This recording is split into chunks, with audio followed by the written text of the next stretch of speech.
మహాగణాధిపతే నమః. కార్తీక పురాణము 28వ అధ్యాయము.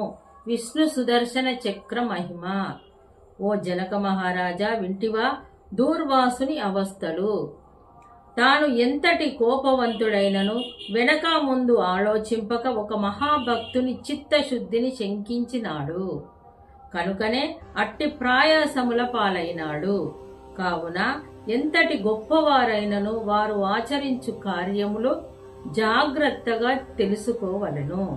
అటుల దూర్వాసుడు శ్రీమన్నారాయణుని కడకు శిలవు పొంది తనను వెన్నంటి తరుముచున్న విష్ణు చక్రాన్ని చూచి భయపడుచు తిరిగి మళ్లీ భూలోకానికి వచ్చి అంబరీషుని కడకేగి, అంబరీష, ధర్మపాలక, నా తప్పు క్షమించి నన్ను రక్షింపుము. నీకు నాపై గల అనురాగముతో ద్వాదశి పారాయణమునకు నన్ను ఆహ్వానించితివి. కాని నిన్ను కష్టముల పాలు చేసి వ్రతభంగము చేయించి నీ పుణ్యఫలమును నాశనము చేయ తలపెట్టి తిని గాని నా దుర్బుద్ధి నన్నే వెంటాడి నా ప్రాణములు తీయుటకై సిద్ధమైనది.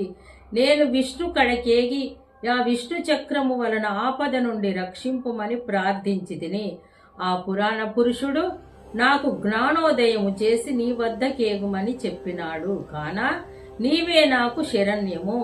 నేను ఎంతటి తపశ్శాలినైనను ఎంత నిష్ఠ గలవాడనైనను నీ నిష్కళంక భక్తి ముందు అవి ఏమీయూ పనిచేయలేదు. నన్ని విపత్తు నుండి కాపాడుమని అనేక విధాల ప్రార్థించగా అంబరీషుడు శ్రీమన్నారాయణుని ధ్యానించి, ఓ సుదర్శన చక్రమా, నీకివే నా మనస్పూర్వక వందనములు. ఈ దూర్వాస మహాముని తెలిసియో తెలియకనో తొందరపాటుగా కష్టములను కొని తెచ్చుకొనెను. అయినను ఇతడు బ్రాహ్మణుడు కాన ఇతనిని చంపవలదు. ఒకవేళ నీ కర్తవ్యమును నిర్వహించతలచిన ముందు నన్ను చంపి తర్వాత దూర్వాసముని చంపుము. నీవు శ్రీమన్నారాయణుని ఆయుధానివి, నేను శ్రీమన్నారాయణుని భక్తుడను. నాకు శ్రీమన్నారాయణుడు ఇలవేల్పు దైవము. నీవు శ్రీహరి చేతిలో నుండి అనేక యుద్ధములలో అనేక మంది లోకకంటకులను చంపితివి గాని శరణు గోరు వారిని ఇంతవరకు చంపలేదు.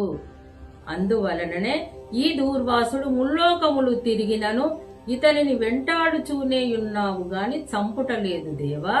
సురసురాది భూత కోటలన్నీ ఒక్కటై ఏకమైనను నిన్నేమియూ చేయజాలవు.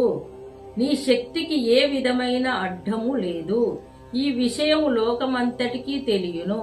అయినను ముని పుంగవునికి ఏ అపాయము